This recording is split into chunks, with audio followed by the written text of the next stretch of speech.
Open your eyes.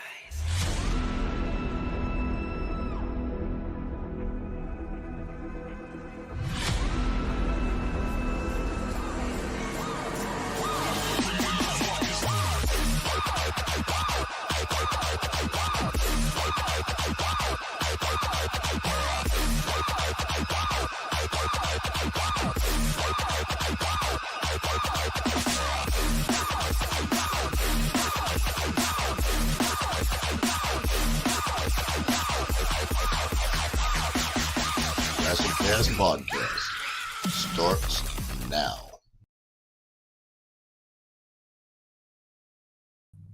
Good evening, ladies and gentlemen, and welcome to the first ever WrestleCast podcast show. We're glad to have everybody on. Yes, we are live, so anything can happen. I just want to say good evening, ladies and gentlemen, and I am your host, Cowboy Bob. That's right. WrestleCast podcast is my show. And with this show, anything goes. And we're going to get down to the dirt when it comes to indie wrestling. And tonight's guest, ladies and gentlemen, the one, the only Max Cortez. Let's go ahead and get him in the room. Hey, Yeah. Max, it's glad to have you on, man. How you doing out there, brother? Good, brother. How you been? I've been doing good, doing real good, man. I'll tell you, it's been busy. So can't complain. Hey, busy's good. You know? Oh, yeah. Definitely good. Yeah, one thing about WrestleCast is we like the dirt around here. We like to get the dirt, you know. We want to dive deep and find out a lot when it comes to an indie wrestler. You know, a lot of people, I don't think they understand exactly what you guys go through. You know, they go to these shows, they go to the local shows, you know, and they have a good time and they go home and they talk about it a little bit and they might forget, but it's you guys who are out there running the roads, man, traveling all over the place, putting in the miles, and taking the bumps and taking the hard hits. You know, I hear so much when people talk about WrestleCast. Not wrestling is fake. I hear that I've heard that phrase a lot. I want to say that wrestling is very painful and can be, and you know. You're one of those guys who definitely know this firsthand. How long you actually been wrestling, Max? I've been wrestling for 28 years. Wow, that's a long time, man. That's a long time. A lot of experience. Oh, Seen yeah. a lot of places, I'm sure. Oh, yeah. From one side of this country to the other, up and down, side to side. Wow, that's amazing. That's amazing. Let me jump in here and ask you some questions because that's what we want to jump in here and do this for the fans here. What's the hardest part about building a career on the independent scene? I honestly think getting your foot in the door with some of the bigger companies, getting seen, getting yourself out there. Starting out, I've trained a lot of guys, and the first thing I tell them, you know, everybody's got the delusions of grandeur. Oh, I'm going to go to WWE. No, you're not. Right. Get it out your head now. If you can get there, cool. But the first things first, you got to get your foot in the door with every little indie promotion. You got to work everywhere you can, get your name out there as much as you can. And then you got to start meeting people. Then you meet other people and so on and so forth. Then luck has it. Then you might be, you know, one in a million. You know what, man? It's a trip that you say that because my son's 20 years old and he loves wrestling. Ever since he was a child, he loved wrestling. And I took him to Raw and I took pictures of that little kid when he was little, falling asleep with his John Cena hat and shirt on. Wow. Now he's 20 years old and he's ready to go and he's high strung and he's ready to do the thing. And I explained to him that not everybody's going to make it. You know, it's a big dream and you hope and pray that one day you're going to get through that door, but you've got to, how do you say it? You've got to pave the way for yourself. You got to get out there and dig hard. Oh, yeah. And you got to have that experience behind your belt. You can't just walk into these places and go, okay, whatever, but I'm here, you know. But I'll tell you this. I told him he needs to get in with the independent scene. He needs to go to a performance center, local performance center, and learn some things, and things like that. So he's coming around now, and that's a good thing. I wanted to say here, we got a question for you. Zone of interest. Hey, welcome to the show. Ask the question: who trained you? George South. Man, I know George South. I know him really well. Grew up down the road from George. Actually, he wasn't home. He was traveling a lot. Yeah. Well, actually, there's a bit of a story behind that. Okay. I started in Lorain, Ohio, with a guy named Jim Knight, who was, what the hell did he go by? He was the original mercenary. He was what they called, and I hate using this, but they called him. They were jobbers back in the '80s for Vince. Okay. He was one of them guys. Okay, I started with him, and I ended up moving down here to North Carolina, and had the unfortunate. I'm not even going to do that. First person I came across was the Italian Stallion.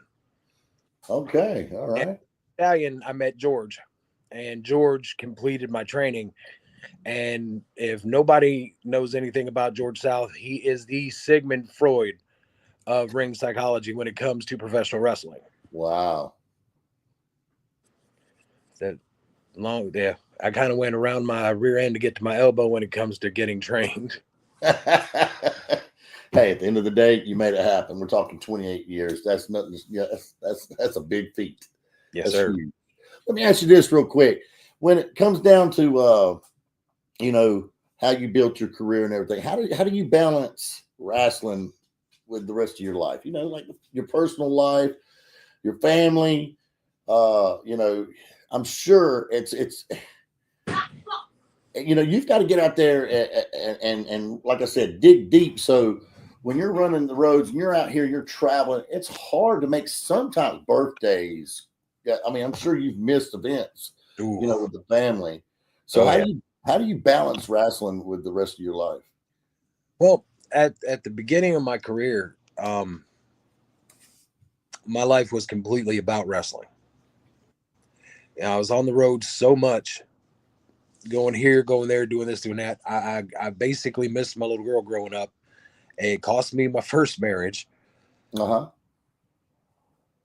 As time went on, when I met my current wife, which is Miss Felony, my manager, things slowed down a little bit. I work a regular job, as most of us do, and I more or less nowadays pick and choose. When I'm working, when I'm not, when I'm wrestling, when I'm not. I got, like we were talking before, I got 15 more months, and I'm done. 30 years, it's over with, man. And the only reason we hit the 30-year mark is because, both, Miss Felony and I are big, humongous fans of The Undertaker. He hit around the 30-year thing, so I want to be like him. I wish I had his type of money, but we'll the anniversary. We'll just kind of hit that milestone. Heck yeah, I got you. Zone of Interest has got another question for you. What wrestling shows are you working at? Right now, I am in, where am I? I'm in Gastonia, North Carolina on the 21st of this month. I'm in Akron, Ohio, January 25th. Right now, that's pretty much it because, like I said, right as it stands right now, work comes first. I'm taking probably once a month, if that. I got you. Wow. That's a lot, man. Like I said, and like I was telling the fans, traveling. You guys are out there, hitting the beat, man. You're doing the thing, and it's not easy. It's very hard, and it's hard on your bodies. It's hard on your families. If sometimes they can't go with you, they're going to miss you, and and then God forbid something happen in the show where you get injured or something, that goes out to all those fans who thinks this is fake. Yes, it's storytelling, but hey, when it comes to that ring, you don't know. Accidents happen, and bad stuff can happen. So I've had a friend of mine one time, years and years ago. He actually wound up getting his shoulder dislocated. The guy actually walked the rope like the Undertaker. Oh, nice. Yeah. And when he come down, that was it. Dislocated the shoulder. We had to take him to the hospital. Oh man, that happened in Shelby, North Carolina, years ago. I don't want to tell how many years. I'll be telling my age. Zonovich is tearing us up here. We got. Let's see. What show is running in Gastonia? That would, I think, Gastonia is See No Evil Wrestling Zone of Interest. I believe that's what that is. That is right. Yeah, they have a show that they do over there at the VFW in Gastonia, North Carolina. Sure do.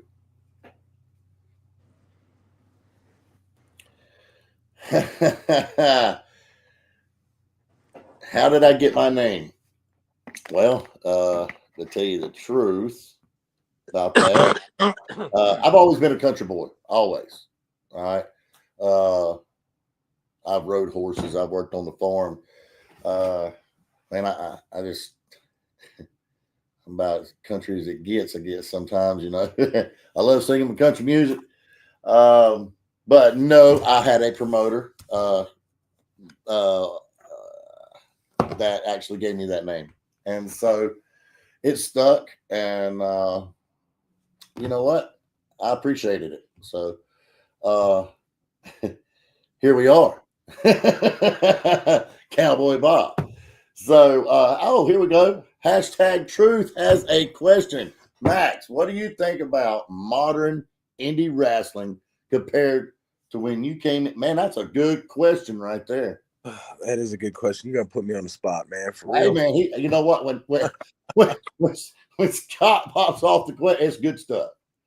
Well, let me put it this way. It was harder to get in back then. Okay. Nowadays, it seems like anybody with a ring can be a promoter. Anybody with a ring, access to a ring, can be a wrestler. There's a lot of guys that are. Let me quote. Oh, and I love doing this too. A very, very, very great man, a legend. Manny Fernandez once told us, not us, but a bunch of young guys in Kings Mountain Armory, just because you buy a pair of boots does not make you a wrestler. A lot of guys and the younger guys need to understand that. It's to me, it's a matter of respect. We were taught respect back then. It's kind of diminished to a point nowadays. I'm not saying totally. And there's a lot of good talent because these kids are a little more athletic than we were back in the day. And we wouldn't do half the stuff that they do now. But in the same sense, storytelling's kind of gone down a little bit as well. If that answers the question, I mean, that's kind of my opinion on it, but everybody has their own. That's just the way I kind of see it from an old school point of view. I got you.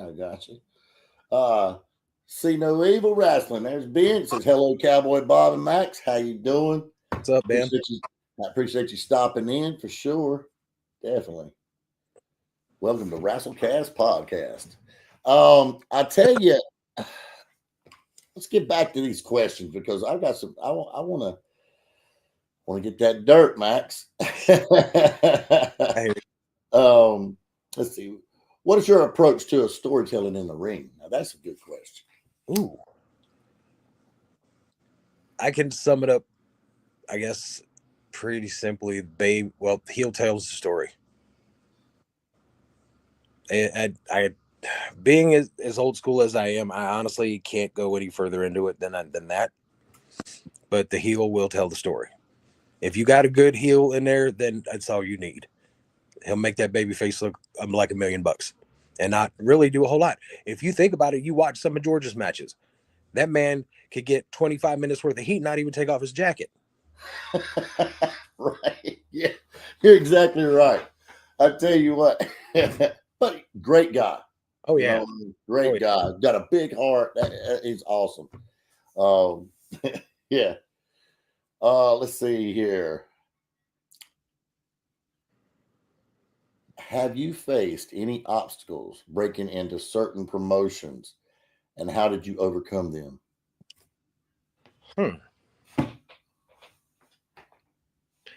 it took some talking, to get into a couple, just because of the fact of going into a new area.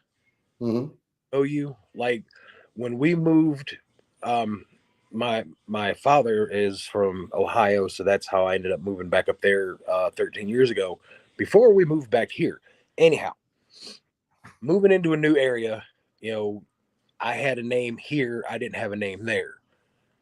So when I go up there and I'm thinking, okay, I am who I am, and my name carries weight back home, and they go, well, you ain't nobody here.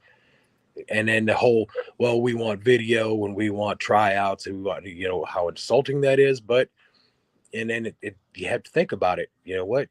You're stepping into somewhere new, brother. You got to do what you got to do. That's right. Got to earn them stripes, right? Yes, sir. Yes, sir. Even as old as I am, you still got to do it sometimes. Yeah. I've got a good friend of mine. He's also a wrestler, and he travels. And he had brought that up because he had been doing it for so long. Mhm. And when you go to a different place, it's you're walking in green. Oh yeah. You're walking in green. So you got to show what you're made of. Yeah. And so I do get that 100%. I understand that really a lot. Being said, I plugged it. Oh, wow. Thank you so much. I really appreciate that. That's great. Yes. Thank you so much. Oh, yes. Yeah. There we go, Max. There we go. Scares me. What is the most unexpected thing that has ever happened to you at a show? Oh, this is good. Yeah, I was at a show in Vale, North Carolina. Okay. And I was working this guy that I had just worked him the night before. And we were working the match pretty much identical to the night before. Right. Well, he goes for an angle slam, and I hear the words, "Oh shit." He slipped, and when he slipped, he pushed me up, and when he pushed me up, I come straight down on the top of my head.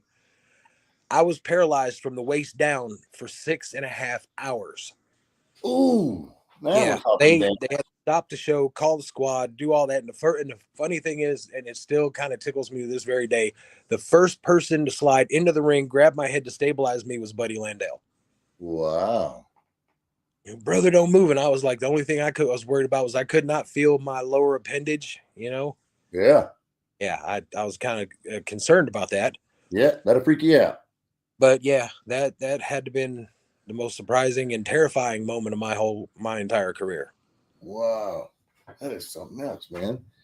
See, that's why I say these guys, a lot of folks don't realize, like I said, how people get their necks broken all the time. Mm-hmm. All the time. So danger's out there when it comes to pro wrestling, whether it's on television or whether it's the indie scene, it is dangerous. And to be honest with you, I would even go as far as I think it's more dangerous on the indie scene than it is pro.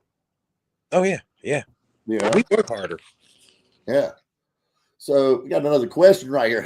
#truth says, in 28 years, what do you think is your biggest accomplishment? Meeting my wife. Wow, that's a good answer. Because the reason I say that is because I got the opportunity through Stallion, of all people, to do a dark match at what used to be the Independence Arena, which is now the Bojangles Coliseum, with WCW. And she just happened to be in the crowd that night. And then saw me at the Kings Mountain Armory, asked for an autograph for her 2 young kids. And as of the 18th of this month, we'll be married 25 years. That is awesome. Congratulations. That's great. That's awesome. That is my biggest accomplishment. Everybody would think, well, oh, it's this belt, that belt, the other belt. Nope. It's my wife, dude. There you go. That's awesome. Great answer.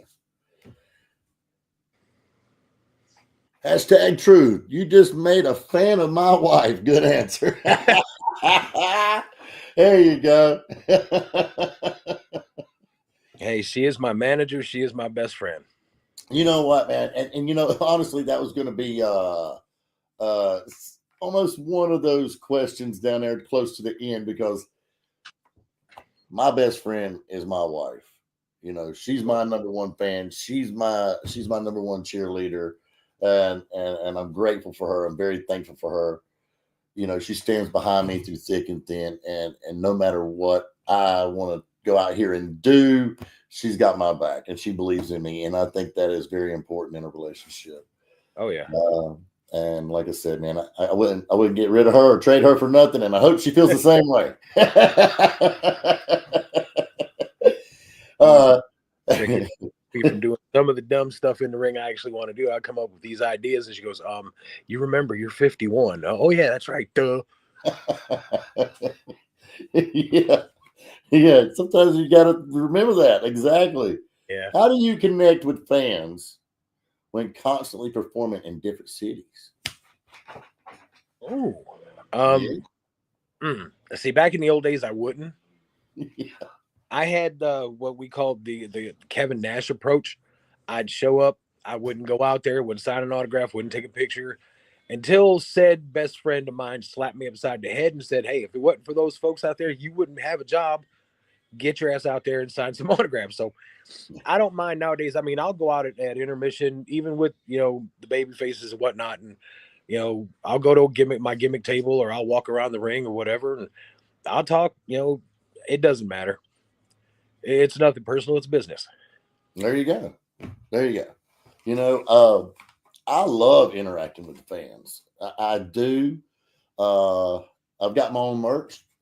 By the Cool. way, I got Cowboy Bob merch, folks. You can DM me privately, and we will set you up. We got shirts, we got microphones, inflatable microphones, by the way, and they're signed. And we'll do like the whole YouTube thing. Like and subscribe, hit that notification bell, and that way you're going to get people coming and watching this same WrestleCast podcast, and they're going to learn stuff just like Max right here is telling all of us the inside secrets and giving us the dirt. How do you handle your injuries, both physically and mentally, when it comes to getting put out of commission, or now maybe say you're in the ring and you're injured, and how do you deal with that mentally and physically? That is a great question. Well, in the ring, if I'm injured, I get hurt in the ring.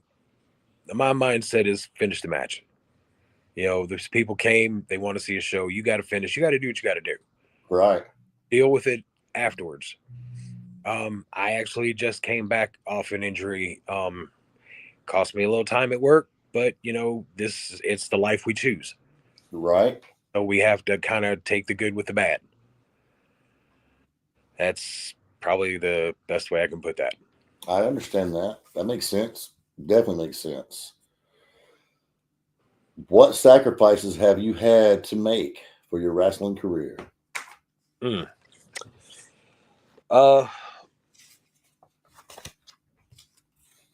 Missing on a lot of the years of my daughter growing up, and a lot of the resentment she has, even as as an adult now. I still catch it from time to time. Well, you weren't there for this, or you weren't there for that because you were on the road. I'm like, yeah, I was actually trying to make a better life for you. Yeah. But that was before the economy took a nosedive. I mean, Daddy actually was making money at this, and then all of a sudden, Daddy wasn't. So I had to get a real job. Yeah. Yeah. I've got a few friends, and I hear them. They talk about it. Hey, look, I've got to do this. I'm still doing my regular job, but I'm doing better, and I'm progressing. So it's good to hear that. It's good that they stay, motivated. But yeah, you're right. They also have their own personal job that they have to go to every day and Right. Take care of their life or whatever. Scott said, Max, what is the best piece of advice you would give someone just coming into wrestling? That's a good question. Very good question. best piece of advice I can give you is find a reputable trainer. And if this is exactly what you know you want to do, don't do it just because you watch it on TV. Don't do it because you've seen little, how-to things on YouTube. If this is what's in your heart, this is what you want to do, get yourself a reputable trainer and put everything you got into learning your craft and get yourself out there and do it. There you go. Very good answer.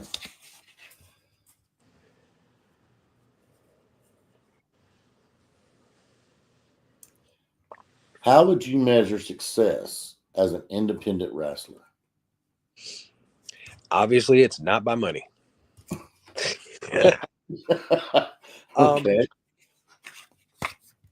I would have to say by the amount of people that come to see you in whatever town that you're going to be at, regardless of the town. If you're in, say, let's just say North Carolina. Right. Let's say I'm going to be in Gastonia. Okay, 150 people want to come see me in Gastonia. Then I'm going to be in, let's say, Raleigh the following day. 200 people want to follow all the way up there just to see me. Yeah. If you're building your name, that's it. So you gotta stay consistent. Absolutely.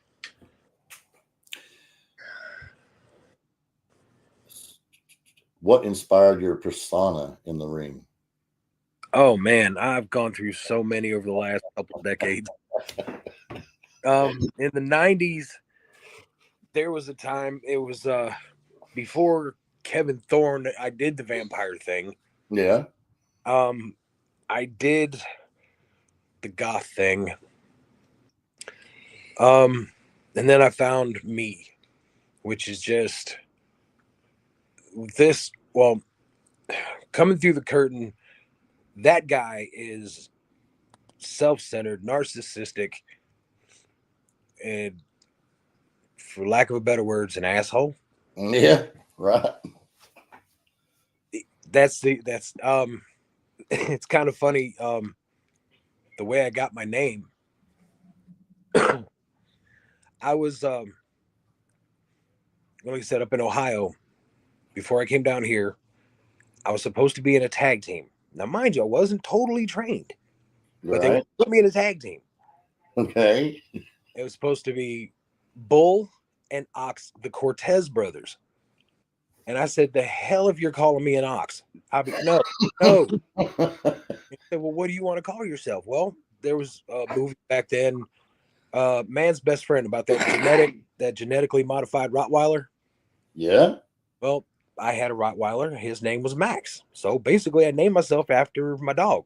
Okay, I got you. That's how Max Cortez came to be. Oh wow, that's cool. That's cool.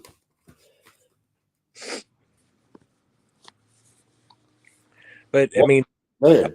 to see me outside of the ring and inside of the ring, you would think it was two different people. And you know what? It should be. I think it should be. As far as, because when you're doing what you're doing in the ring, that's a character there that you're doing, and I don't ever like to use the word say in a character you're playing. I don't like that because man, it get crazy in the squared circle. Oh yeah. But definitely, and then when you come home, I'm sure your wife don't want you, trying to run through the house and body slammer or you know what I'm saying? So yeah, I get it. Definitely. I'll tell you, I'm a martial artist. Okay, I studied martial arts ever since I was 3 years old. Before they created a law that you had to be 5. Oh, nice. And when I came home, even as an adult and still training and teaching and whatever, it was just embedded into me. So anything and everything I did, that was a part of it. Oh yeah. And I had to learn and to adapt to hey, look, I got to separate. When I go home, I have to separate myself from trying to be the local karate kid.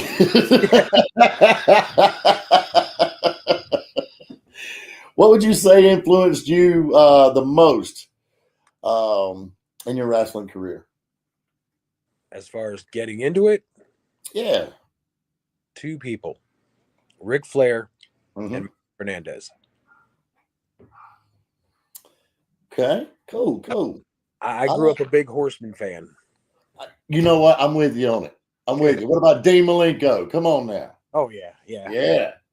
How See, I about this bet. right here? Scott's got it. Oh, Thank you for answering all the questions, sir. Do you think wiping your feet before getting in the ring is dying off? I do, and it's sad. It breaks my heart every time I see someone jumping into the ring without it. Because I mean, even at my age, I'm still doing it, and seeing guys getting in the ring without doing it, honestly, dude, it pisses me off, and I just want to kick them square in their rear end. But I mean, it's and what that is to me is that's showing how they're trained, Yeah. lack thereof. You know, they're obviously their trainer didn't explain that part to them, and yeah, I truly do believe that it is dying off. Wow. Yeah, you know, I watch when I'm watching television and I'm watching wrestling, I look for that. I Mm-hmm. really do. I've saw a few slip up and not do it, or just I like you say, just don't even care, or wasn't being trained right, and it's sad. It is. It is a sad thing. Yeah. Have you ever considered? Well, we know that answer. I was about to ask if you ever considered walking away. We know that that 30-year mark's coming up. There. Um, and what has kept you in there for 30 years? The love of the business. Yeah. And for the last, I'd say 7 years, it'd have to be my little boy.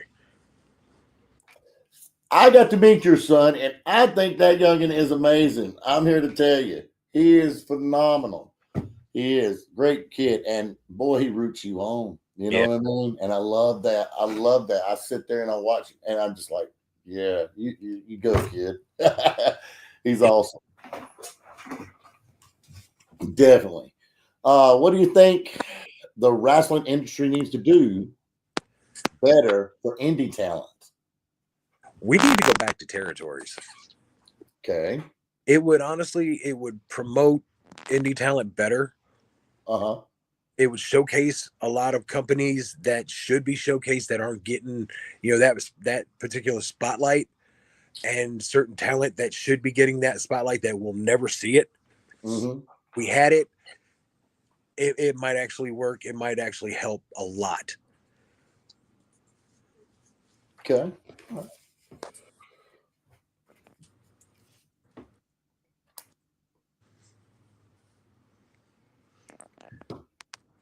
What that kind of goes along with that? What would be your biggest goal in the industry? As far as I mean, you know, because now you're fixing to retire, so obviously, you know, trying to move up the ladder to a higher level is you know that's not even a question now right, because now we're we're coming up to retirement. Man, that's going to be a day right there. That's going to be a day to hang them boots. You know what I'm saying, man? That's going to be a day. oh yeah, That's going to be that's something. I think you're going to feel that deep in your heart. You're going to feel that in your chest. That's absolutely. going to it's going to be a frog in the throat right there, Max. That is that is. Leading up to it, Yes. I just want to have fun. There I you just go. want to do business while I can still. Yeah, yeah, for sure. Uh Tito says, Max, turn the lights on. The old lady's kind of sleeping. I'm sitting in my room. I was watching Sons of Anarchy before you called. Well, there you go, Tito. Good. What's your answer? uh, you know what? I think I'm gonna ask this last one, and we're gonna get to close in here a little bit.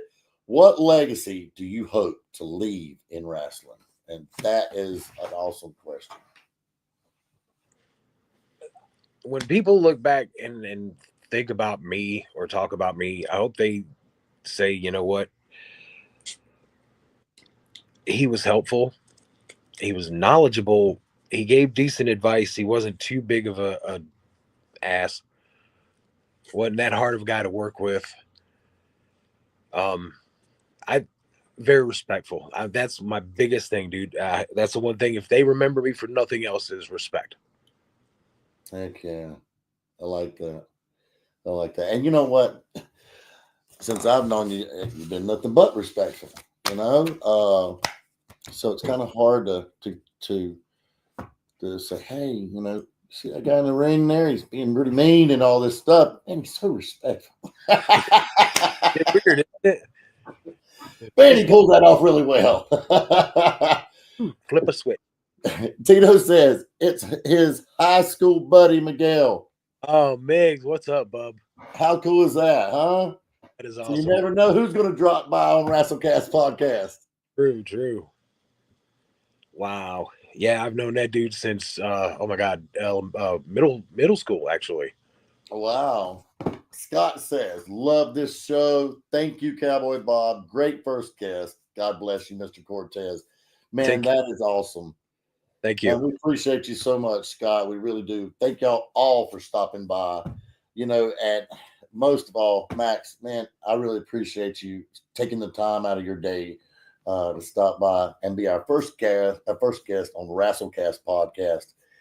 It couldn't have turned out better, in my opinion. I'm pleased with it. We've got people in here asking questions. The chat was blowing up. Man, we got some great, valuable information out here. And this is also going on to Facebook, reaching out there. And I want these guys who's eager to join indie wrestling, who's ready to start and get into the business. I want them to hear you guys. I want them to hear what y'all guys have to say. That's going to help them pave the way for what they're planning to do with the future of their life. Oh, most definitely. Young guys coming up. I mean, they are the future of the business. That's exactly right. And I have met some good ones. Mind-blowing guys out there. They're going to be on WrestleCast podcast at some point. I promise you that. Max, we really greatly appreciate you so much for stopping by.